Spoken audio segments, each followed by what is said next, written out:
Bismillahirrahmanirrahim. Assalamualaikum warahmatullahi wabarakatuh. Waalaikumsalam warahmatullahi wabarakatuh. Bismillahirrahmanirrahim. Wassalatu wassalamu ala Rasulillah wa ala alihi wa sahbihi wa man tabi'ahum bi ihsanin ila yaumiddin, amma ba'du. Allahumma sahli sadri wa yassir li amri wahlul 'uqdatam min lisani yafqahu qawli. Allahumma inna nas'aluka ilman nafi'an wa rizqan thayyiban wa amalan mutaqabbalan. Allahumma alimna ma yanfa'una wa zidna ilman wal huda wat tuqa was salaha ya rabbal alamin. Saya yang dirahmati Allah Subhanahu wa taala, alhamdulillah semua alhamdulillah, insyaallah pada pagi menjelang siang hari ini kita akan melanjutkan kembali dirasah Islamiyah di Rumah Tahfidz Al-Fatah Saren Catur Tunggal Depok Sleman Yogyakarta. Pada pembahasan kita pada pagi hari ini insyaallah seputar urgensi dan keutamaan tauhid. Urgensi dan keutamaan tauhid. Apa pentingnya tauhid? Apa utamanya tauhid? Kita perlu mengetahui, karena manusia asalnya mereka tidak akan bersemangat kecuali ketika tahu bahwasannya apa yang dia kerjakan itu akan mendapatkan keutamaan, akan mendapatkan feedback. Maka kita perlu mengetahui pentingnya apa, keutamaannya apa.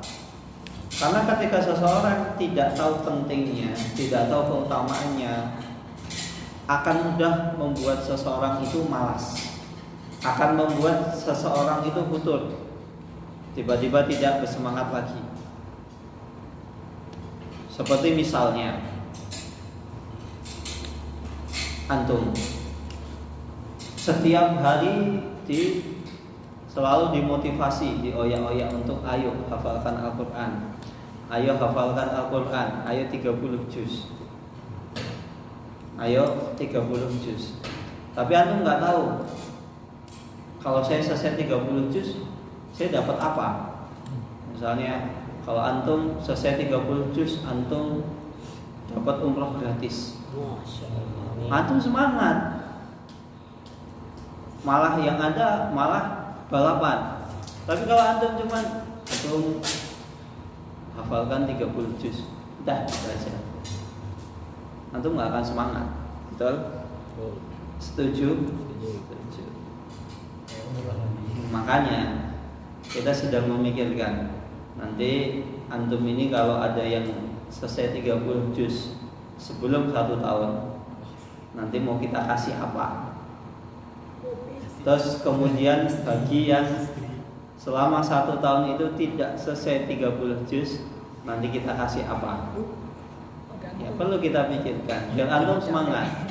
Misal antum ketika tidak selesai 30 juz, antum harus misalnya kita apa ya? Antum pengennya apa? Misalnya kita arahkan antum untuk berdakwah di pedalaman Papua misalnya. Iya. Biar antum, atau misalnya antum kalau tidak selesai 30 juz, nanti antum harus membayar biaya selama antum 1 tahun di sini. Nah, ketika antum tahu, waduh, ini harus selesai ini. Kalau nggak selesai, saya nggak akan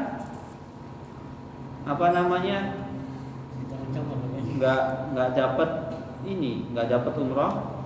Kalau saya nggak dapat umroh gratis, saya harus bayar. Misal begitu. Begitu juga dalam masalah pekerjaan. Orang ketika ayo kamu kerja sama saya, tapi nggak tahu gajinya berapa, keuntungannya apa, orang akan malas. Ngapain? Yang penting saya kerja. Yang penting saya kerja. Makanya dalam dunia kerja itu ada jenjang karirnya.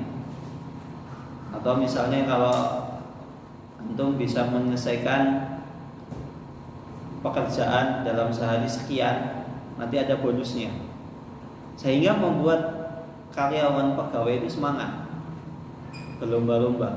Beda kalau misalnya antum hari ini mau menyelesaikan 30 pekerjaan atau cuma 5 pekerjaan, gajinya sama atau nggak ada bonusnya, itu malas. Nah begitu juga dengan ini tauhid. Kita perlu mengetahui pentingnya belajar tauhid itu apa. Kenapa kemarin kita katakan bahwasanya dakwah tauhid itu bahwasanya adalah dakwah anbiya'u war rasul, dakwah para nabi dan rasul. Sejak zamannya Nabi pertama siapa? Nabi pertama Nabi Adam. Rasul pertama Nabi Nuh. Maka dakwah tauhid mengisahkan Allah Subhanahu wa taala. Kita tidak boleh melakukan syirik. Itu dakwah para anbiya wal rasul. Kenapa ini? Mari kita pelajari, mari kita ketahui pentingnya kita belajar tauhid. Yang pertama, tauhid itu adalah rukun Islam yang paling agung. Sehingga seseorang ketika ingin masuk Islam, dia harus bersyahadat. Asyhadu an la ilaha illallah wa asyhadu anna Muhammadar Rasulullah. Maka dia harus bersyahadat. Maka ketika seseorang dia tidak bersyahadat, tidak mengucapkan kalimat syahadat, maka belum dikatakan dia muslim.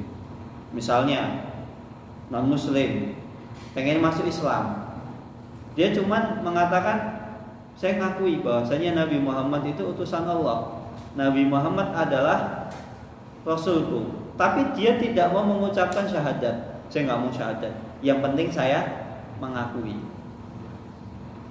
Maka apakah sah keislamannya? Tidak. Sebagaimana Abu Thalib mengakui bahwasanya Rasulullah Nabi Muhammad SAW adalah utusan Allah, Nabi terakhir. Tapi salahnya Abu Thalib, dia tidak mau mengucapkan kalimat syahadat, nggak mau syahadat. Maka kalimat tauhid ini adalah rukun Islam yang paling utama.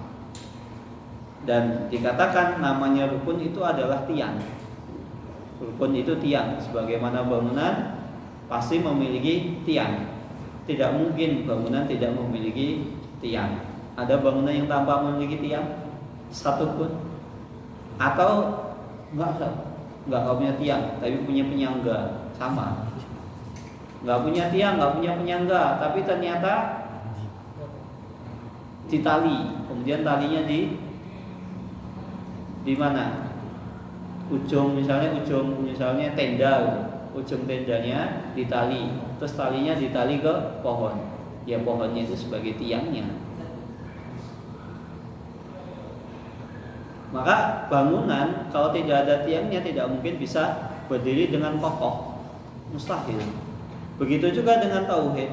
Seseorang ketika tidak mau mentauhidkan Allah, dia melakukan syirik, dia menyekutukan Allah, dia menyembah kepada selain Allah, maka orang tersebut sama saja tidak mendirikan tiangnya.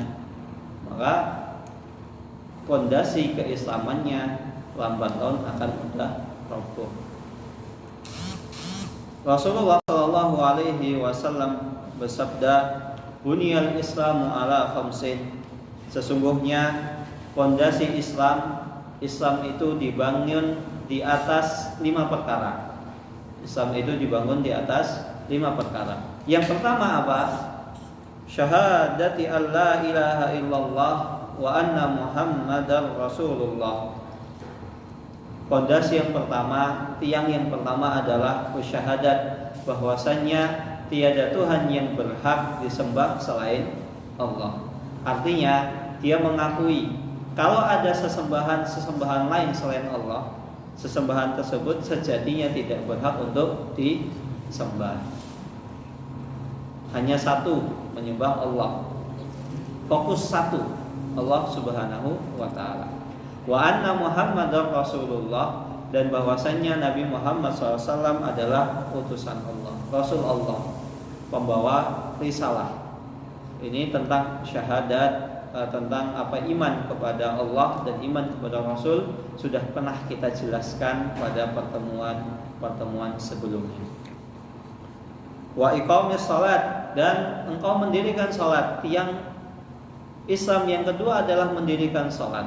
Artinya mendirikan salat itu bukan hanya sekedar mengerjakan salat saja. Namanya mendirikan itu harus berdiri. Jadi apa? Namanya berdiri ya kokoh. Makanya kalau misalnya ada seseorang dia sering melaksanakan sholat tapi masih sering maksiat, maka sholat itu belum didirikan, dia baru melaksanakan sholat. Karena innas sholata tanha anil fahsya'i wal munkar. Dia cuma melaksanakan sholat, berdiri, hatinya kosong dari mengingat Allah. Betapa banyak orang ketika sholat cuma gerakan tubuh saja, hatinya tidak menghayati, pikirannya tidak fokus membaca doa, tidak menghayati kandungan maknanya. Maka yang didapati adalah sholatnya itu hanya sekedar sholat, dia melaksanakan tapi belum mendirikan konsekuensi sholat tersebut. Kemudian wa ita'iz zakat, dan engkau menunaikan zakat, membayar zakat. Wal hajjul baiti, dan engkau haji, melaksanakan haji. Wa shaumir Ramadan, dan engkau melaksanakan puasa di bulan Ramadan. Dan ini hukumnya wajib. Hukumnya wajib bagi seorang muslim yang berakal, yang balik dan tidak mengalami haid ataupun sakit. Dan mukim, syaratnya mukim. Maka ketika misalnya ada seseorang yang dia sakit atau safar atau sedang haid atau nifas, maka sejatinya dia tidak wajib melaksanakan puasa Ramadan ketika itu. Namun nanti dia harus menggantinya di lain waktu. Wallahu taala alam. Dan di sini pada hadis di sini haji itu lebih didahulukan sebelum puasa. Karena memang ada sedikit perbedaan. Ada sedikit perbedaan lafaz hadis, ada yang puasa dulu baru haji. Tapi ada juga yang haji baru puasa. Ala kulli hal, dua-duanya hadisnya adalah sahih, dan ini hadisnya muttafaq alaihi, diriwayatkan oleh Imam Bukhari dan Muslim. Namun para ulama mereka berpendapat bahwasannya puasa itu yang nomor berapa? Nomor 4, nomor 5 adalah haji. Wallahu taala a'lam. Maka tauhid di sini dia adalah tiang, fondasi agama seseorang. Sehingga dari sini kita bisa memahami bahwasanya tauhid itu didahulukan dari seluruh amal.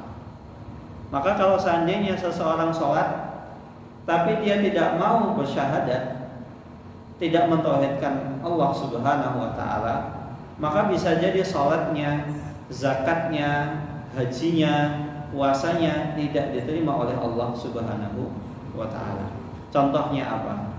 Seseorang puasa, sama-sama puasa, sahur ikut sahur, kemudian buka ikut buka.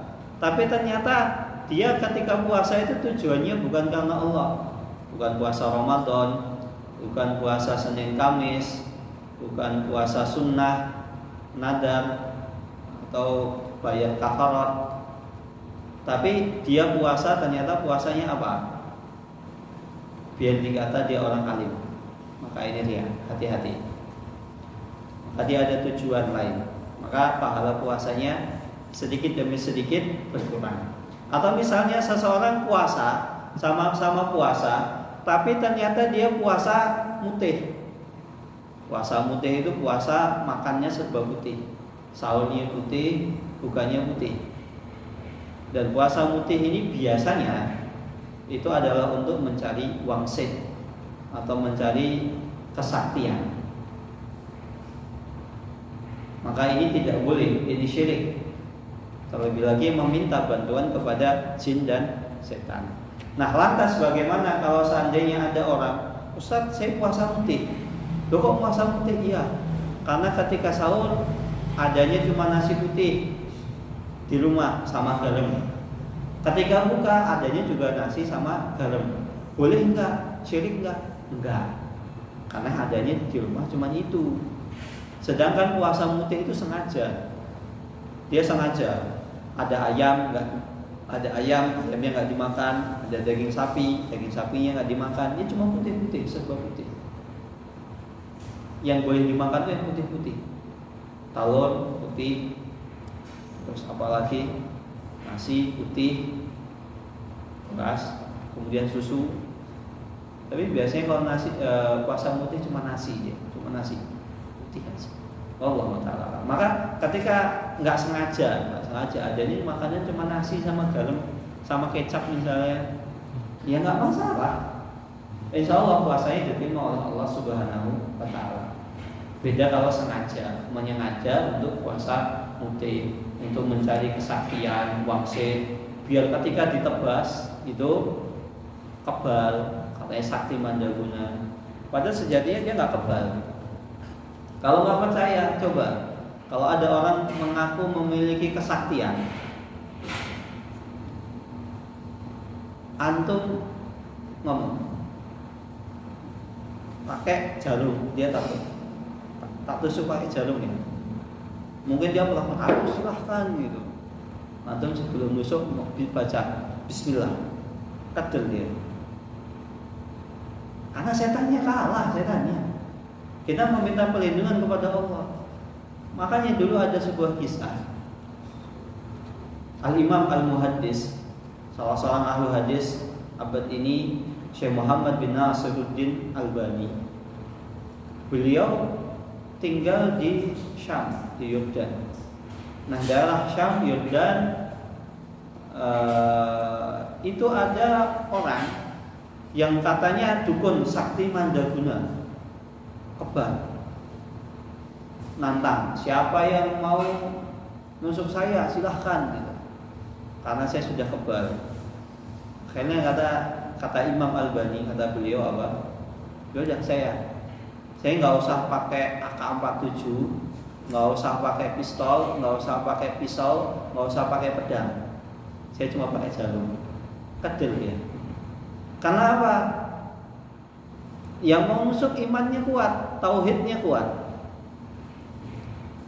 Sedangkan jin, setan adalah makhluk Allah Subhanahu yang paling membangkang.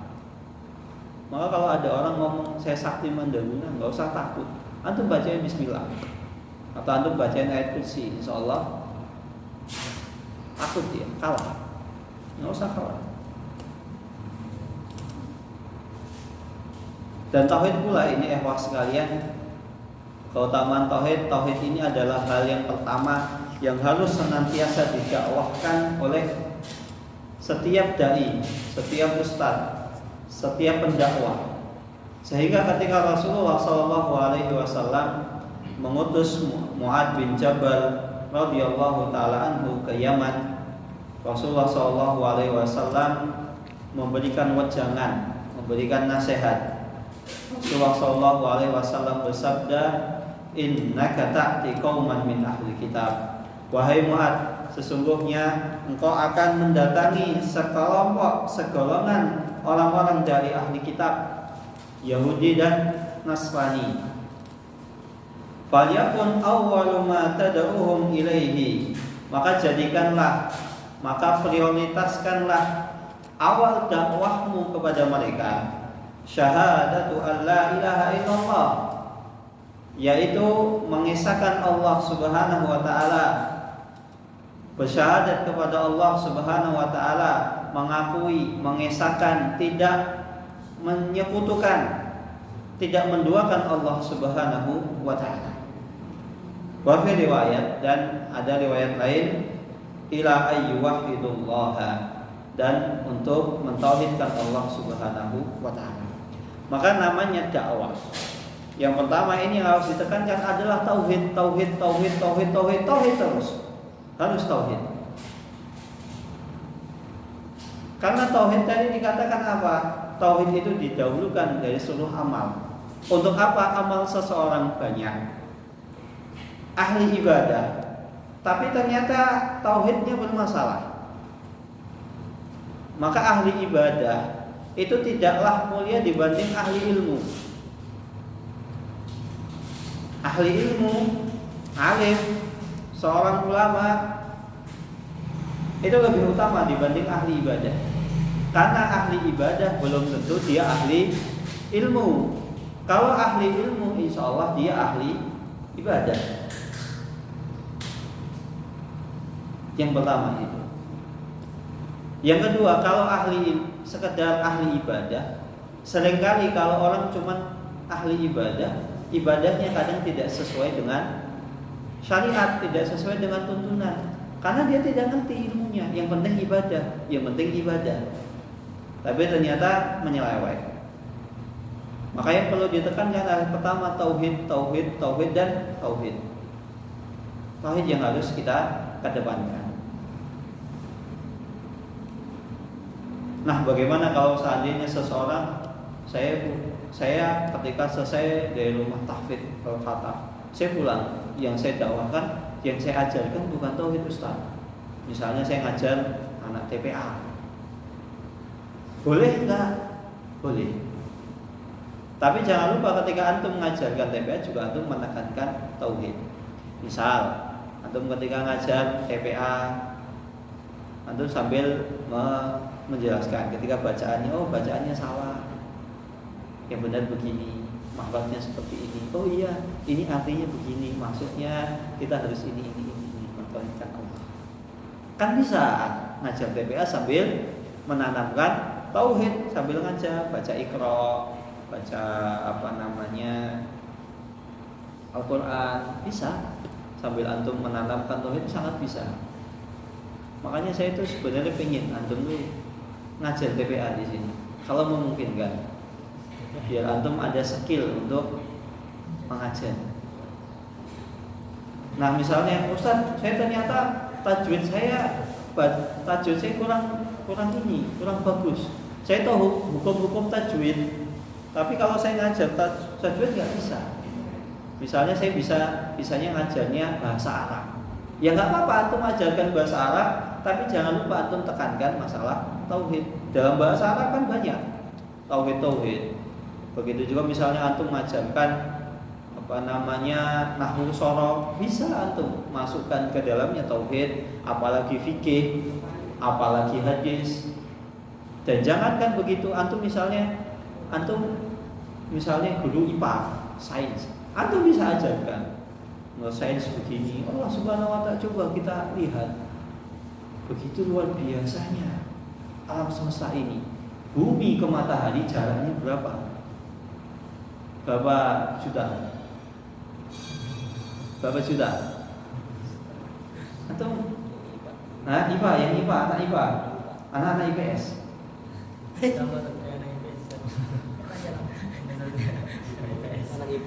Kalau saya tidak salah, itu sekitar 15 juta massa. Jauh, intinya jauh sekali. Coba bayangkan, matahari yang begitu jauhnya di bumi itu masih bisa kelihatan. Maka betapa besarnya matahari. Lantas bagaimana dengan Allah? Allah Subhanahu wa ta'ala mampu menciptakan sesuatu yang besar. Apalagi yang menciptakan. Benar enggak? Yang menciptakan itu lebih hebat daripada yang diciptakan. Atau misalnya bisa membuat robot misalnya setinggi 30 meter. Apakah robot itu lebih hebat daripada antum? Tetap hebat antum. Atau misalnya robot itu punya keahlian canggih ini semua. Tapi antum tahu kelemahan robot itu di mana? Misalnya antum cederai, atau misalnya antum matikan di apanya, udah robot itu nggak akan bisa bergerak walaupun itu canggih. Makanya menciptakan itu lebih hebat dibanding yang diciptakan. Antum bisa tanamkan tauhid melalui IPA, IPS, geografi, fisika, apanya. Maka kalau misalnya nanti antum suatu saat antum guru misalnya antum guru ekonomi, manajemen. Cuma kalau antum ngajar manajemen, nggak ngajar halal haram, nggak menanamkan tauhid mubadil, kan nggak ada salahnya. Nggak ada salahnya ketika antum ngajar manajemen, ekonomi, antum tanamkan tauhid juga. Terlebih lagi masyarakat kita ini sudah banyak sering dilupakan dengan sejarahnya. Siapa sejatinya umat Islam? Siapa sejatinya bangsa Indonesia? Sering dilupakan. Indonesia ini tidak lepas merdeka melalui campur tangan para alim ulama, para pejuang Islam. Maka kalau namanya nasionalisme, antum Pancasila, antum mentauhidkan Allah Subhanahu wa taala. Bukankah Bung Tomo ketika melawan para penjajah Belanda, Inggris, apa yang membuat mereka semangat? Takbir agama mana? Islam. Allahu Akbar. Pangeran Diponegoro, bukan sekadar pangeran, beliau alim. Jenderal Sudirman, ahli ibadah. Siapa lagi? Pahlawan-pahlawan kita ini Muslim, gitu loh. Makanya jangan seringkali kita dilupakan. Kapiten Patimura, namanya siapa? Thomas Matulesi. Salah. Antum kok nggak percaya tanya sama orang Ambon. Namanya bukan Thomas, Muhammad Matulesi. Muhammad itu agamanya apa? Islam. Ada Muhammad selain Islam? Saya yakin kayaknya nggak ada, nggak bakalan. Kalau Yusuf selain Islam mungkin, masih mungkin. Tapi kalau Muhammad ternyata dia nggak Muslim, itu perlu dipertanyakan gitu. Ya bisa jadi namanya Muhammad, kemudian dia murtad, tapi pasti ganti nama. Nggak mungkin dia nggak ganti nama, malu. Muhammad, tapi agamanya Nasrani atau Yahudi, kan lucu gitu. Makanya kita ini sering dilupakan dengan siapa sejati kita. Bangsa Indonesia itu merdeka lewat apa? Tumpah darah kaum muslimin, orang Islam. Makanya banyak buku-buku sejarah sekarang itu mulai dilupakan, mulai dipelintir. Karena memang benar sejarah itu dicatat oleh para pemenang. Sedangkan banyak sejarah bangsa Indonesia ini itu naskah-naskah aslinya, manuskrip-manuskripnya itu di mana? Di bawah sana ke Belanda. Jadi kalau antum pengen tahu sejarah Indonesia, ke Belanda museumnya masih ada sampai sekarang. Kemudian bendera asli Indonesia di mana? Di Belanda. Yang ada di Museum Indonesia kalau saya tidak salah, Allah taala. Itu cuma duplikatnya. Kan katanya Indonesia itu kan yang menyulam bendera itu istrinya Pak Karno. Istrinya Pak Karno. Nah itu yang bendera aslinya di Belanda, Museum Belanda. Yang di Indonesia duplikatnya. Dan Pak Karno sendiri mengatakan, ini Soekarno loh, bapak pendiri bangsa, presiden pertama Indonesia. Beliau mengatakan begini, dan hendaklah kalian umat Islam mengikuti ajaran Wahabi. Ada, antum cari aja, ana lupa di buku ada di ceramahnya Bung Karno masih ada. Ini ceramah dan masuk ditulis di bukunya salah seorang Buya Hamka atau siapa, hendaklah kalian mengikuti ajaran Muhammad bin Abdul Wahab, seorang dai, seorang tokoh dari semenanjung Arab. Wahabi, karena dia mengajarkan Islam yang murni, mentauhidkan Allah. Ini yang dimulai Syekh Muhammad bin Abdul Wahab ketika awal dakwah itu tauhid.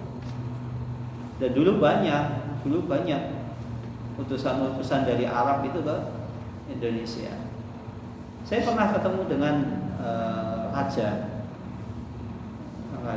Keraton Kasunanan Surakarta. Jadi sebenarnya bukan raja, adiknya raja atau kakaknya raja. Masih pangeran, gelarnya pangeran. Beliau cerita di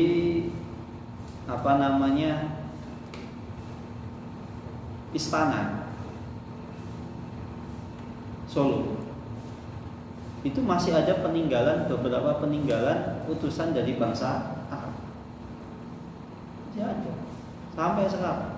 Bahkan orang Jawa itu katanya ada filosofinya di Keraton Solo, Keraton Jogja itu ada ada filosofinya. Kenapa kok bisanya ini, kenapa begitu, ada filosofinya. Wallahu taala alam.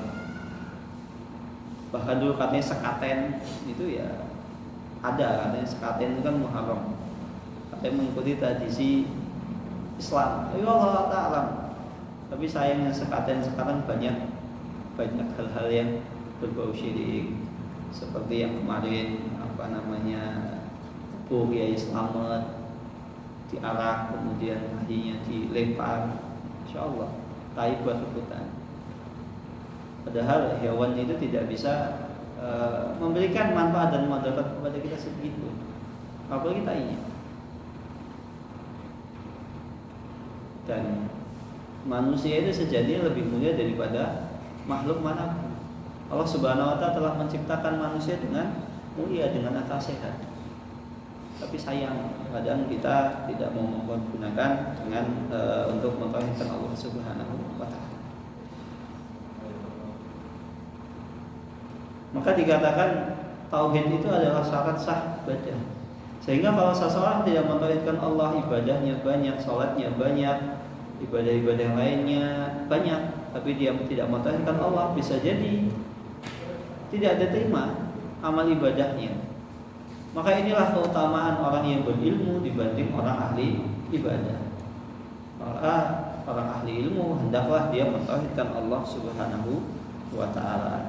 Wallahu ta'ala alam bisawab. Ini yang bisa saya sampaikan. Ada pertanyaan?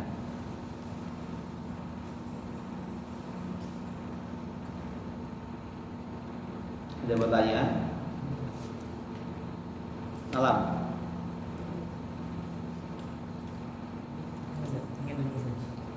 Ustaz.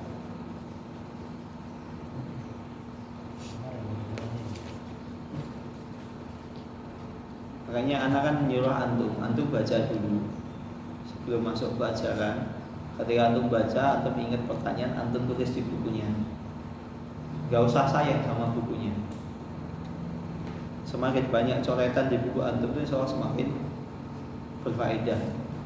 Kecuali kalau antum misalnya nyoleh-nyolehnya itu antum gambari, nggak ada faedahnya. Tapi kalau misalnya antum galisi, antum ini untuk murojaah lebih enak. Apalagi insya Allah nanti akhir tahun ya. Ini sekedar info. Akhir tahun insya Allah nanti antum ada ujian. Ya kan sejauh udah ngomong ada ujian. Nanti juga dengan Atibian Ustaz Amrullah Agatinta, nanti insya Allah ada ujian. Nunggu beliau pulang dari umrah.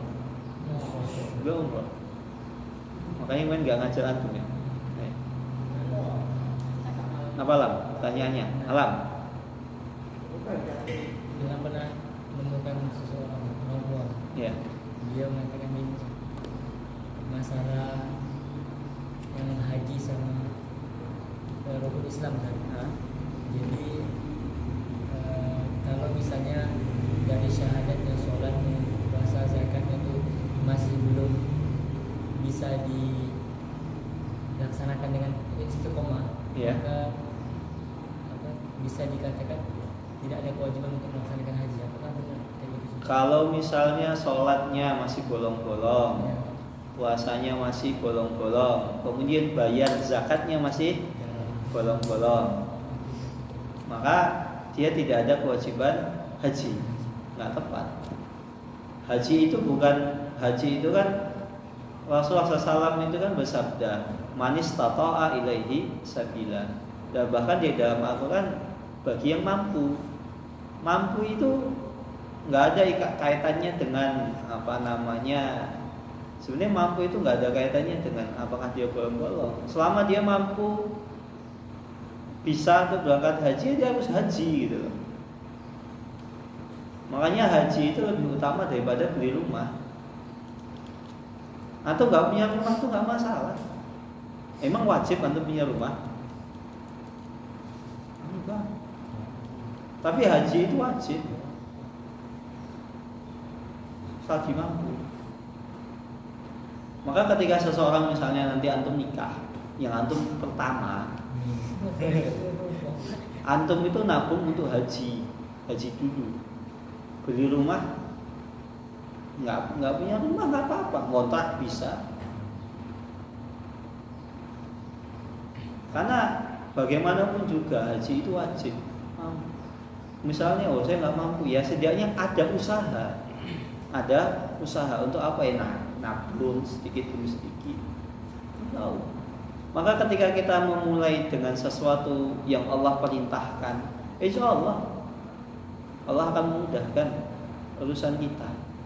Dan masalah haji ini terkadang bukan masalah punya duit atau enggak, sekalian. Perlu digarisbawahi. Mau apa enggak haji itu?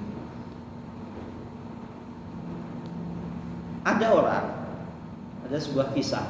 Ini kisah nyata. Jadi ada orang melamar pekerjaan jadi TKI di Arab Saudi. Dia tujuannya apa? Dengan dia TKI, dia dapat gaji banyak, bisa ditabung, nanti bisa buat haji. Apalagi udah di Arab Saudi kan, lebih dekat. Dia usaha untuk nabung, gaji ditabung.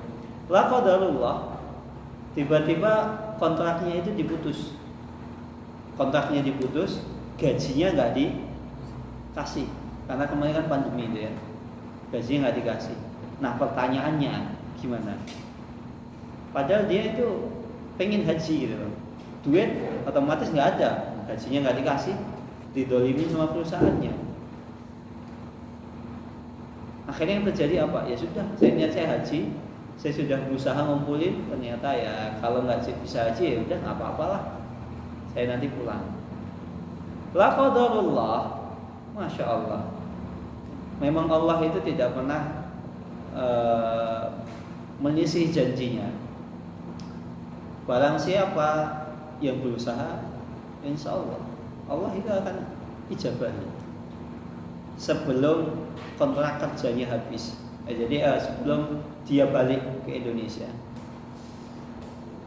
tiba-tiba dia dapat telepon dari nomor nggak dikenal, nomor asing.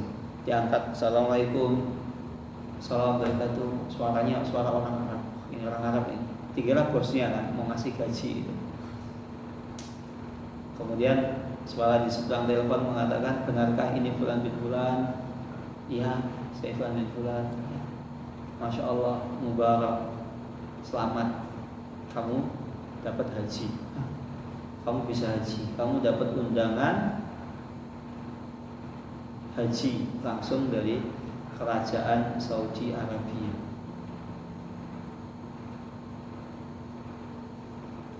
Dia kaget, nangis, jujur, bingung, senang, campur aduk nggak jelas. Saya bisa haji itu dari mana? Daftar enggak? Saya dikenal enggak? Itu yang hubungi langsung dari Kementerian Haji. Antum kalau nggak, antum bisa cek kisahnya. Itu di YouTube. Ada channel YouTube Al Arabia kalau nggak salah. Jadi ada jamaah haji Indonesia, jamaah haji warga Indonesia itu diwawancarai. Kok bisa gitu loh? Indonesia itu nggak ada yang haji karena kan tahun 2022 ya 2020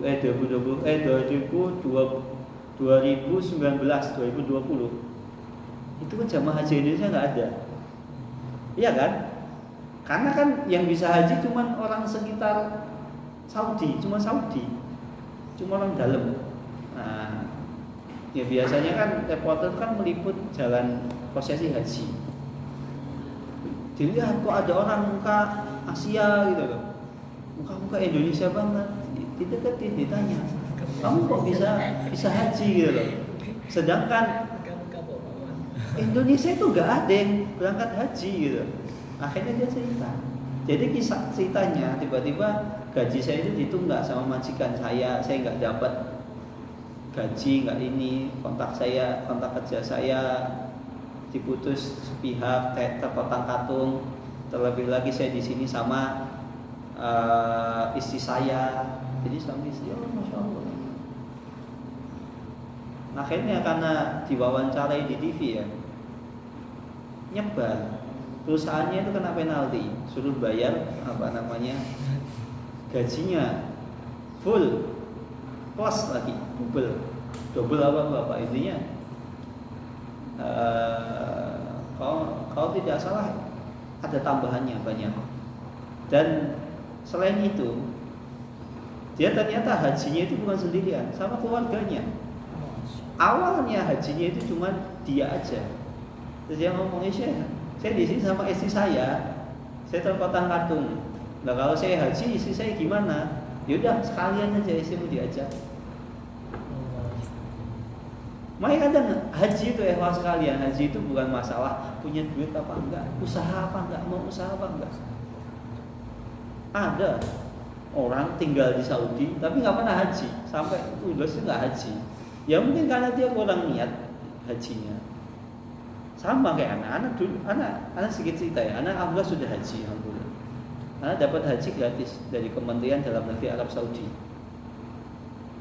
Karena memang anak dinasehatkan sama orang tua, sama kakak anak, sama senior.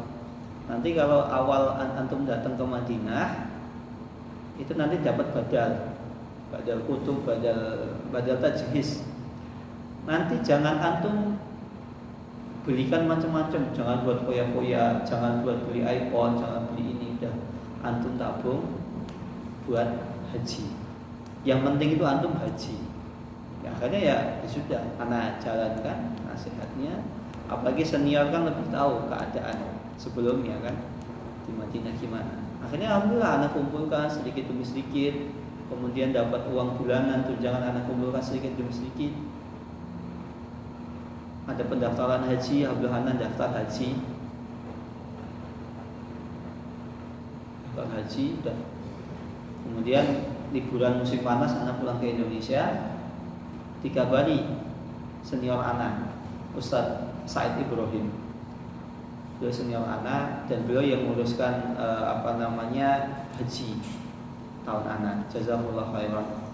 Jadi beliau mengatakan alhamdulillah ada muhsinin. Alhamdulillah ada muhsinin. Muhsinin ini siap membiayai beberapa orang yang daftar hajinya duluan, bayarnya duluan, gratis cover sama mereka. Ya alhamdulillah, anak kan punya tabungan.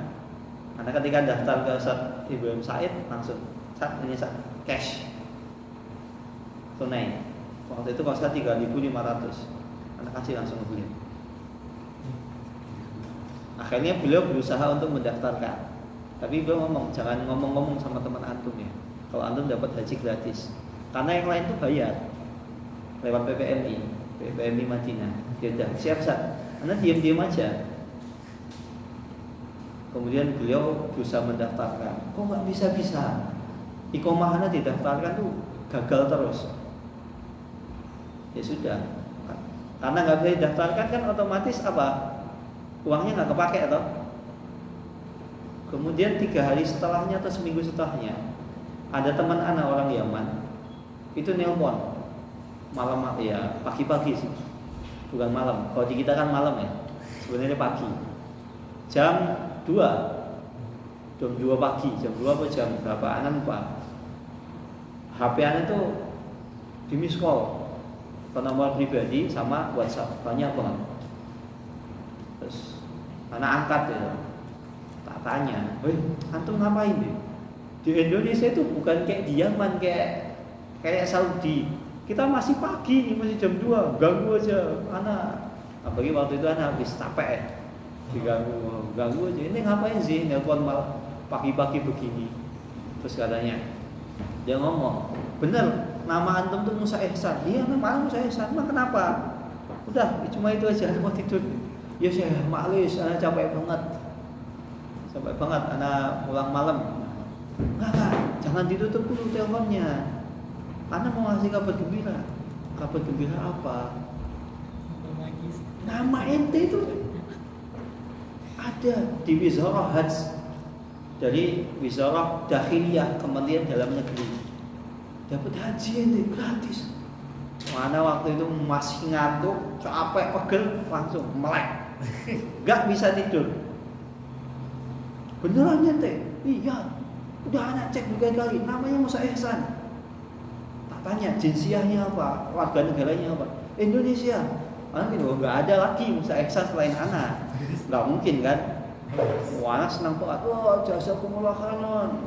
Temen anak orang Yaman namanya Mifat.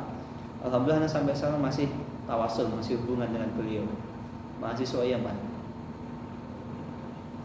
Jazakumullah khairan, terus ditutup. Dia ngomong, "Mubarak, ente bisa haji." Anak saat itu, karena saya senengnya, Abi sama Miana ada bangunin, padahal pagi-pagi. Ya Allah, mohon maaf. Saking senengnya tanya, "Wih, Musa dapat haji gratis dari Kementerian Dalam Negeri Arab Saudi." Oh, Miana, seneng juga. Alhamdulillah dapat haji gratis. Makanya kadang haji itu yang penting itu ya, kadang itu bukan karena punya duit, yang penting usaha. Dan bisa jadi Allah Subhanahu wa taala menulis antum dapat pahala haji walaupun antum belum pernah haji. Kok bisa? Niat antum. Makanya saya pernah mengatakan di bab-bab awal, niat seseorang itu, niatul mar'i khairun min amalihi. Niatnya seseorang itu lebih baik daripada amalannya. Maka sangat mungkin seseorang bisa mendapatkan pahala jihad walaupun dia nggak pernah berjihad. Karena apa? Dia punya keinginan untuk berjihad. Dia bisa jadi Allah tulis dia dapat pahala haji walaupun dia nggak pernah haji. Karena apa? Niatnya. Makanya penting usaha. Walaupun entah nanti kita sampai akhir hayat nggak bisa haji, maka haji itu bagian ya mampu di sini ya bukan sekadar punya duit. Betapa banyak orang punya uang, duitnya sisa-sisa tapi nggak pernah haji. Ke Eropa, Amerika sering bolak-balik, tapi ternyata dia nggak pernah haji ke Baitullah. Maka ini nggak tepat. Haji itu bukan bagi yang semua, bagi muslim itu wajib haji selama mampu. Wallahu ta'ala alam bishawab. Ada pertanyaan lain? Kalau tidak ada, kita tutup dengan doa kafaratul majlis. Subhanakallahumma wa bihamdika asyhadu an la ilaha illa anta astaghfiruka wa atubu ilaik. Assalamualaikum warahmatullahi wabarakatuh.